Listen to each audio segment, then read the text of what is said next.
This week, I want to touch on the importance of you.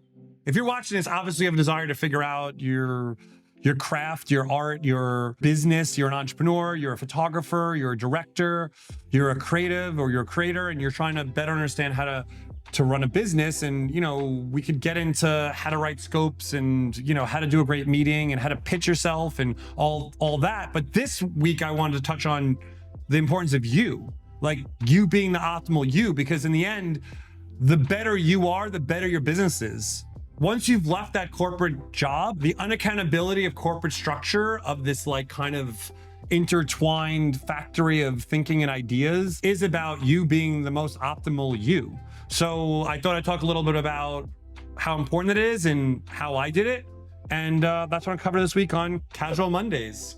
If you're an entrepreneur or a creative, like you are the beginning and, whether you finish first or last, it's all on you. So your job as a creative creator, entrepreneur is to like be the best you.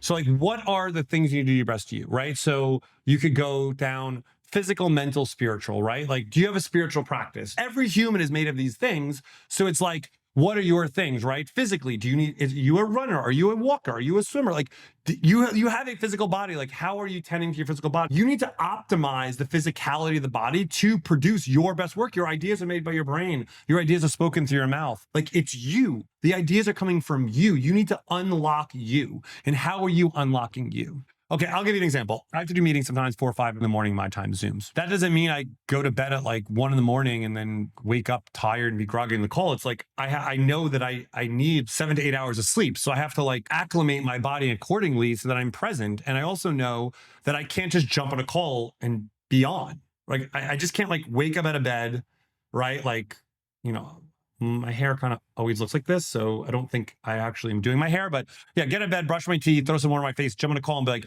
I'm Harry B, and like be so on. I have to meditate. I have to do a little stretching. I have to like take a couple breaths. I have to listen to a little podcast to kind of get in the world. Like I have to become present before I'm able to be present to present. So I know that about myself, and I can see, why do I know that? Because I have groggily hopped out of bed, got on the call and kind of been like, not sharp, not on, not be able to answer questions that I knew answers to, and being present at that moment, I learned my lesson, right? So, but I know for a fact if I have an important meeting or any meeting, I used to see it at work all the time. Some people like literally show up to work with like a coffee and a bagel, and they're kind of like coming to in the office. Like never. Back at Havas days, I used to go to Bubby's. Ali understood this. I have my family. I'd spend some time with my boys, go to Bubby's, have my breakfast, have my coffee, and have like a half hour to 45 minutes to myself before I jump into meetings. Journal, take notes, put ideas down. Just like I need time for myself before I give it to the company and my company or the company of others. Otherwise, all day I'm waiting for that time. So I just knew that about myself, and I learned, and I would just make that a priority. That's another one. Even if I had a morning breakfast with someone, I would kind of usually book it at Bubby's. I would show up early, at least a half hour, and still have that half hour time before I met with them, because I just need that time to kind of come into my reality and like reset myself. I'm not saying every day is a complete start over.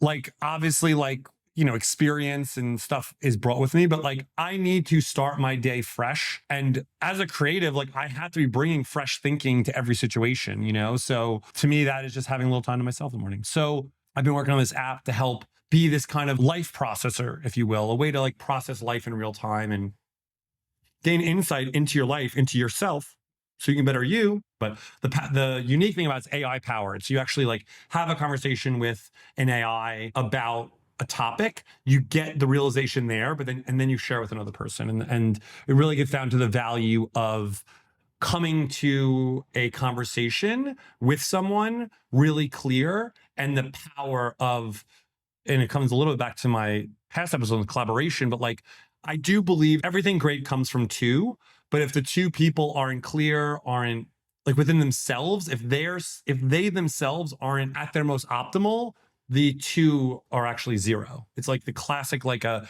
chain is only as strong as its weakest link. It's like the person bringing the team down is not only bringing one person down now, it's bringing two people down now, because I don't believe really that one person can really bring someone else up. So you need to find your optimal you. because we all are different, from, how we were raised, to our emotional abilities and capabilities, to our physicalness. So I think it's like taking that journey to see what works, and also kind of separating sometimes from like beliefs and things that you've been practicing for a long time that or actually you didn't realize could be bringing you down, right? And you don't want to face them, and having the courage to face those things. That it's almost sometimes the thing that you don't want to look at is the thing you most need to look at, because there's something about it that's like that sensitivity, and that like, I don't want to let this one go. The letting it go, and whether it's the fear or the stubbornness to let it go, like overcoming that is where the victory is a lot of times, and I'll say it again, and I said it, success is not linear. Get your seatbelt on. The entrepreneurial trip is a roller coaster, but to enjoy that roller coaster, you need to be present for it. To make it to the end of the roller coaster, you got to keep on breathing, keep on being yourself, and scream sometimes. Don't be scared to scream. Ah! Like that. If you want to know more of my personal things that I don't share maybe publicly, DM me. I'm willing to share as one-on-one. And again, I'm excited to eventually share this app with you called Sessions, that I think is going to be an amazing tool for creators, creatives, and just everyone to kind of have the help of AI be able to process your life. But anyway, peace.